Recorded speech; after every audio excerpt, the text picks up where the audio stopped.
हिमनद Ruskin bond की एक कहानी जिसमें लड़कपन की वीरता कैसी होती है यह दर्शाया गया है। तो सुनते हैं रस्किन बॉन्ड की शानदार कहानी दादी की जुबानी। हिमनद। हम लोग जब हिमनद के रास्ते से आखिरी 7 मील चलने के लिए निकले, उस वक्त सुबह की सुहानी धूप खिली थी।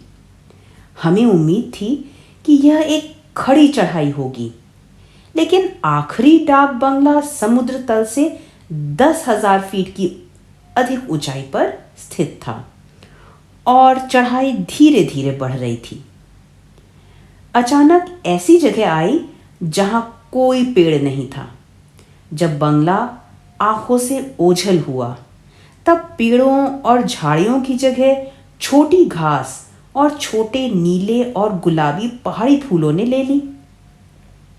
अब बर्फीली चोटियां पास ही थीं, मानो हमें हर तरफ से बुला रही हो। हम जलप्रपातों से होकर गुजरे, जो सैकड़ों फीट नीचे ढलवा पहाड़ियों के फलकों से टकराकर गर्जना करते हुए छोटी सी नदी में गिरते थे। एक बड़ा सुनहरा गरुड़ कुछ वक्त तक हमारे ऊपर मंडराता रहा। कमल ने कहा, मुझे फिर कुछ अलग महसूस हो रहा है। मैंने कहा, अब हम बहुत ऊंचाई पर आ गए हैं। मुझे उम्मीद है कि हमें सिर दर्द नहीं होगा। अनिल ने कहा, मुझे तो पहले ही होने लगा है। थोड़ी चाय पी लेनी चाहिए। हम इस उम्मीद से खाना पकाने के बर्तन बंगले में ही छोड़ आए थे कि रात को वापस आ जाएंगे। हम अपने साथ सिर्फ कुछ बिस्कुट, चॉकलेट और थर्मस में चाय ले गए थे। हमने चाय पी। विष्णु ने झटपट कर घास भरी ढलानों से जंगली स्ट्रॉबेरी समेट ली। वे छोटी छोटी स्ट्रॉबेरी बहुत मीठी थीं, लेकिन उनसे हमारी भूख नहीं मिटी। दूर दूर तक किसी बसाहट या मानव जीवन का कोई निशान नहीं था। ऊंचाई पर सिर्फ गुराल जमे कदमों से चलने वाली पहाड़ी बकरियां दिखाई दे रही थी। कहीं कहीं हिम तेंदुआ या कोई रीछ भी दिख जाता था। हमने एक छोटी गुफा खोज निकाली। इसके बाद एक मोड़ मुड़कर हम अचानक हिमनद के पास आ गए। पहाड़ की जगह अब सामने एक बड़ा बर्फीला क्षेत्र था, जो 2 चोटियों के बीच स्थित था। वह सिर्फ देवताओं के रहने का स्थान ही हो सकता था। कमल ने मेरा हाथ पकड़कर हिम्मत दिलाते हुए उसे कस कर दबाया।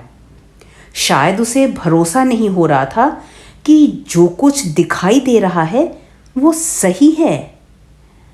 अनिल का मुंह खुला रह गया और विष्णु की आंखें उत्साह से चमक रही थीं। हम फिसलन भरी सतह पर एक दूसरे को सहारा देते हुए बर्फ पर सावधानी से आगे बढ़ रहे थे, लेकिन हम बहुत दूर तक नहीं जा सके, क्योंकि इतनी ऊंचाई पर चढ़ने के लिए हमारे पास उपयुक्त साधन नहीं थे। यह सोचकर अच्छा लग रहा था कि अपने शहर में सिर्फ हम लड़के ही इतनी ऊंचाई तक चढ़ पाए हैं। बर्फ में से कुछ काली चट्टानें बाहर निकली दिखाई दे रही थीं। हम उन पर बैठकर चारों तरफ बिखरी सुंदरता को निहारने लगे।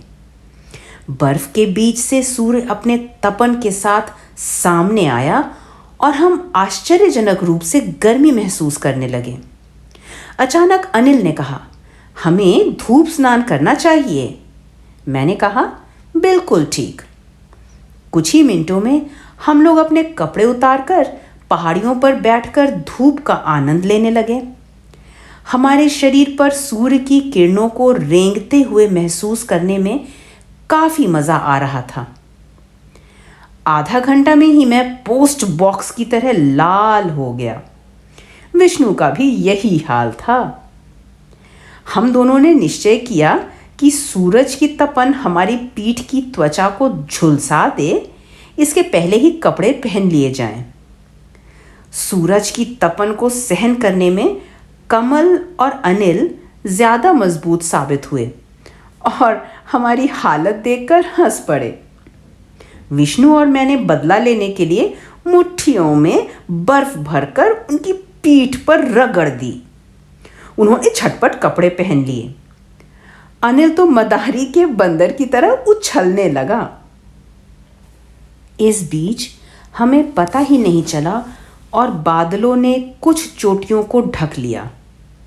पहाड़ी ढलानों पर सफ़ेद कुहासा छा गया। अब बंगले पर लौटने का वक्त हो गया था।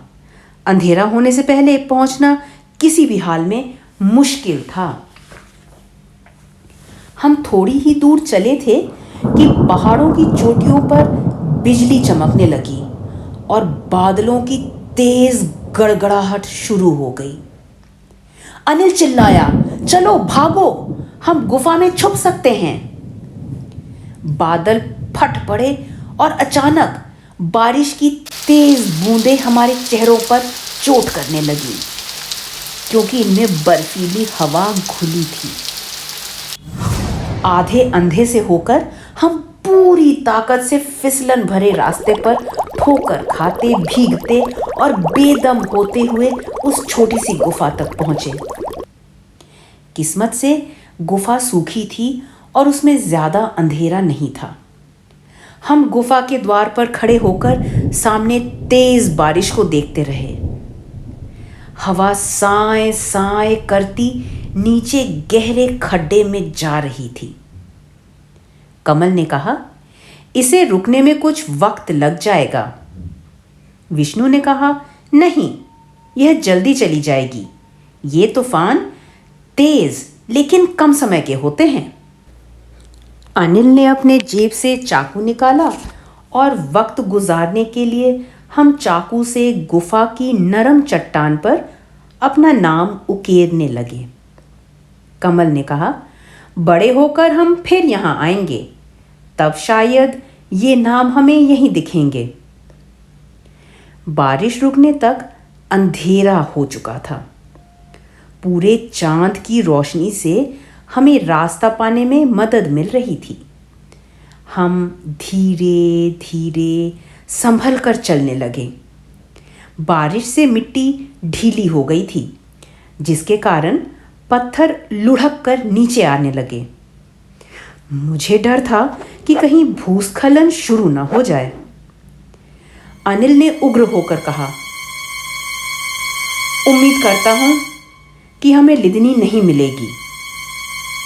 मैंने कहा, मैं समझता था कि तुम्हें उसके होने में विश्वास नहीं है।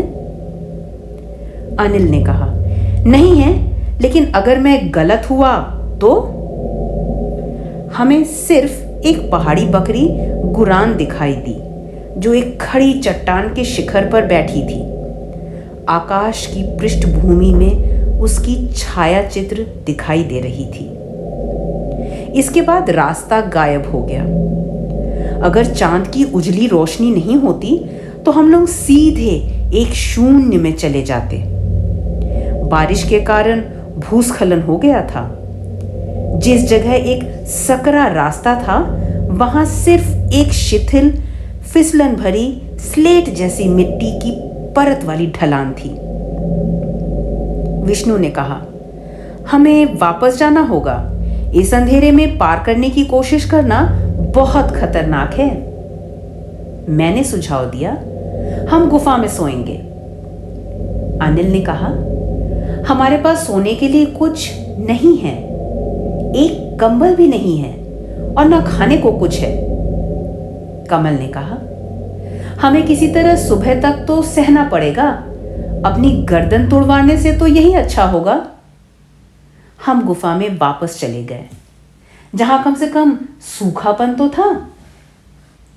विष्णु के पास माचिस थी और उसने पहले आए लोगों द्वारा छोड़ी गई कुछ सूखी लकड़ियों को इकट्ठा कर आग जला ली। हमने ब्रेड का बचा खुचा टुकड़ा मिल मिलाकर बांटकर खा लिया। रात में हम में से किसी को भी जरा सी नींद नहीं आई। हम दिलासा देते एक दूसरे से सटे पड़े रहे। गुफा के बाहर सुनाई देने वाला हर आवाज हमें लेपर्ड और रीछों और यहां तक कि हिम मानव की आवाज लगती। आकाश में सुबह की पहली किरण फूटने के साथ ही हम उठ बैठे। बर्फीली चोटियां चटक गुलाबी रंग लिए थीं, लेकिन हम इतने थके हुए, भूखे और चिंतित थे कि सूर्योदय की खूबसूरती देखने की किसको पड़ी थी। हम भूस्खलन की तरफ चल पड़े और फिर उस पार जाने का रास्ता तलाशने लगे। कमल ने ढीली पड़ी कंकड़ियों पर कुछ कदम बढ़ाए, लेकिन वे तत्काल जमीन में धंस गई। हमने उसकी बाहें और कंधे पकड़कर उसे 100 फीट नीचे खड्डे में गिरने से बचाया। मैंने पूछा, अब हम क्या करेंगे? विष्णु ने कहा, किसी दूसरे रास्ते की तलाश। परंतु क्या तुम्हें कोई दूसरा रास्ता मालूम है? हम सब ने उम्मीद से विष्णु की तरफ देखा कि वह इस मुसीबत का समाधान कर देगा। विष्णु ने कहा, मैंने एक रास्ते के बारे में सुना है, लेकिन उस पर कभी गया नहीं हूं। मुझे लगता है कि वह थोड़ा खतरनाक होगा। इस रास्ते का कई वर्षों से उपयोग ही नहीं हुआ, जब से व्यापारियों ने तिब्बत से आना बंद कर दिया तब से। अनिल ने कहा, कोई बात नहीं, हम कोशिश करेंगे। विष्णु ने कहा, पहले हमें हिमनाद को पार करना होगा, यही मुख्य समस्या है। हम चुपचाप एक दूसरे की तरफ देखे। हिमनाद को पार करना कठिन नहीं लग रहा था, लेकिन हमें पता था कि अनाड़ियों के लिए यह काम आसान नहीं होगा। 2 फरलांग तक कठोर और फिसलन भरी बर्फ थी।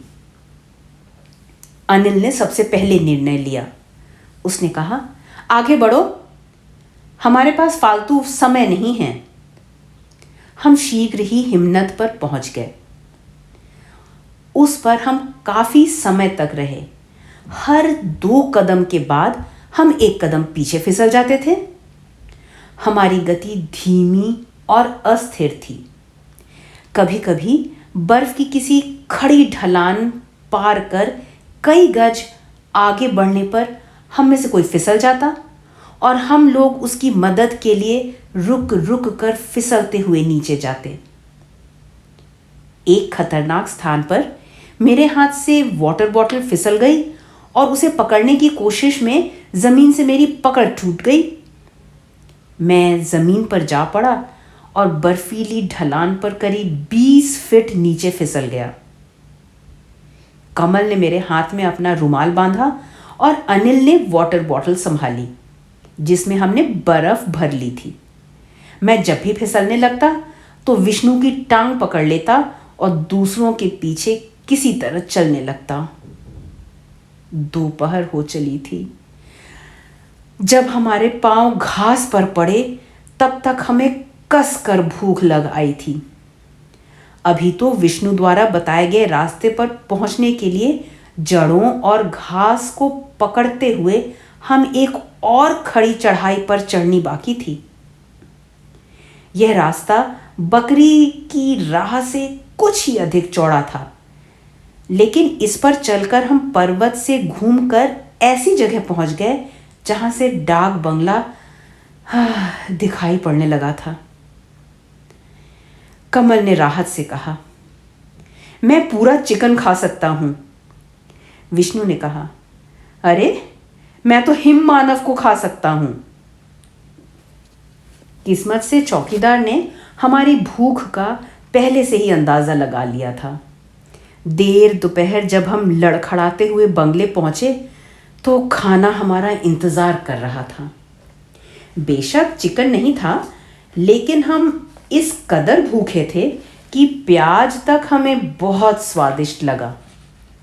सफलतापूर्वक लौटने के लिए हमने विष्णु को धन्यवाद दिया। वह हिमालय पुत्र बहुत कुशलता और आत्मविश्वास के साथ हमें पर्वत और हिमनद से होते हुए यहाँ ले आया था। उफ। हम कापकोट वापस जाने को तैयार हुए। अब हमने सरयू नदी से मछली पकड़ी। फिर हम यहाँ का रास्ता बताने वाले गांव के लड़कों के साथ नहाए। हमने स्ट्रॉबेरी और फर्न तथा जंगली फल भी इकट्ठा किए और विष्णु से विदा ली। अनिल विष्णु को हमारे साथ ले चलना चाहता था, लेकिन उसके माता पिता ने उसे नहीं जाने दिया। उन्होंने कहा कि शहर में रहने लायक अभी इसकी उम्र नहीं है। लेकिन हमारा मानना था कि विष्णु शहर के लड़कों को बहुत कुछ सिखा सकता था। कमल ने कहा, कोई बात नहीं, अगले साल हम फिर आएंगे, तब विष्णु को अपने साथ ले जाएंगे। हम पत्र लिखकर तुम्हें अपनी योजना बता देंगे। इस वादे से विष्णु खुश हो गया और हमें बस अड्डे तक छोड़ने आया। आखिरी तक वो हमारा बिस्तर बंद कंधे पर उठाकर लाया था। फिर वह एक परनांग पेड़ की डाल पर चढ़ा, जहां से वह हमें जाते हुए ज्यादा अच्छे से देख सकता था। जब हमारी बस ने पापकोट से मोड़ काटा तो हमने देखा कि वह पेड़ पर से हमारी तरफ हाथ हिला रहा था। पहाड़ियाँ पीछे छूट गईं और सामने मैदानी इलाका फैला हुआ था।